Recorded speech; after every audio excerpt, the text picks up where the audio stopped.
ये आकाशवाणी रायपुर है। छत्तीसगढ़ी समाचार बुलेटिन के संग धर्मेंद्र दुबे के जय जोहार।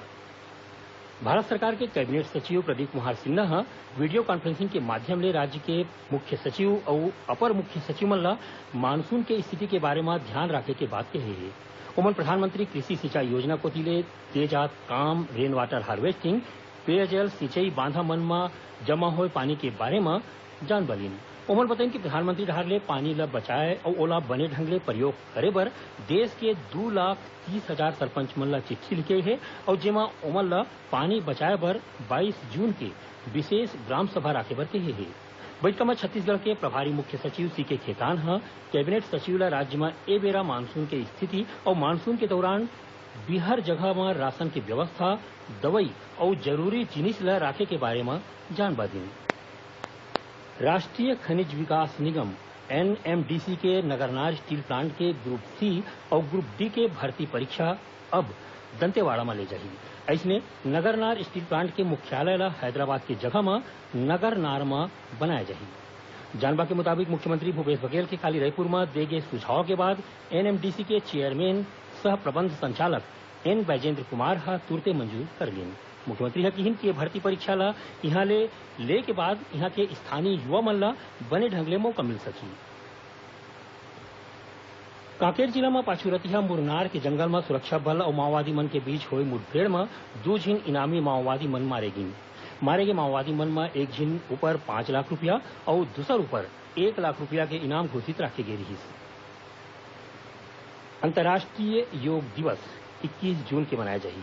एकर बर जम्मो तैयारी चलत हे। प्रभारी मुख्य सचिव सीके खेतान ह काली रायपुर में बैठका लेके अंतर्राष्ट्रीय योग दिवस के तैयारी के समीक्षा करेन। छत्तीसगढ़ योग आयोग के अधिकारी मन ह बताइन कि एसो करीबन 60 लाख लोगन मन ल योग ले जोड़े के लक्ष्य राखे गे हे। बैठका में समाज कल्याण विभाग के सचिव ह बताइन कि योग दिवस के दिन राजधानी रायपुर के सरदार बलबीर सिंह जुनेजा स्टेडियम में बिहनिया 7 बजे ले 8 बजे तक योग आसन कराए जाही। ये दिवस ल सफल बनाए बर राज्य और जिला स्तर सामान्य योग अभ्यास प्रशिक्षण कार्यक्रम शुरू हो गए हे। विकासखंड स्तर में काली और परम दिन तो उन्हें ग्राम पंचायत स्तर में 17 और 18 जून के प्रशिक्षण कार्यक्रम रखे गए हैं। इति रायपुर पीटीआई मैदान में आने आने सामाजिक संस्था मन डहर ले एसो 5,000 ले ज्यादा लोगन मन के संग वीरभद्र आसन करके विश्व रिकॉर्ड बनाए के तैयारी करे जाथे। रायपुर के इंदिरा गांधी कृषि विश्वविद्यालय डहर ले विकसित करे गए आने आने फसल मन के 18 ठिन नवा किसम मन ल छत्तीसगढ़ राज्य बर मंजूरी दे दी गई है।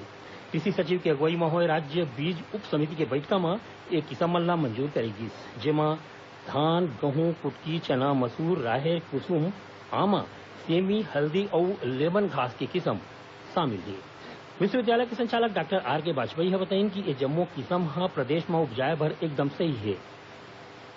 इंदिरा गांधी कृषि विश्वविद्यालय में कृषि उद्यानिकी, कृषि अभियांत्रिकी और पीएचडी पाठ्यक्रम में प्रवेश भर होए संयुक्त प्रवेश परीक्षा सीईटी के परिणाम आज घोषित कर देगी। ये परीक्षा 26 मई के होए रही।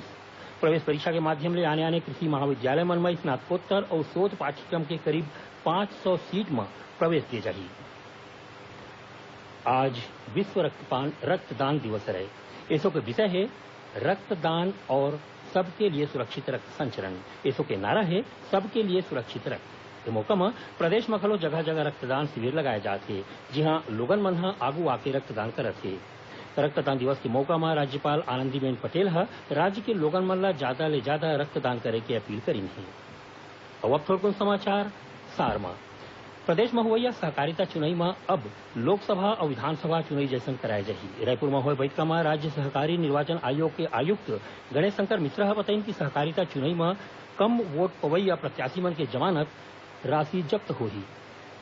कबीरधाम जिला में हरियर छत्तीसगढ़ कार्यक्रम के तहत मुनगा के 92,000 ले ज्यादा रुख लगाए जाही। जानबा के मुताबिक जिला में नरवा, गरवा, घुरवा और बारी योजना के संगे संग पौधरोपण ल घलो जोड़े गे हे।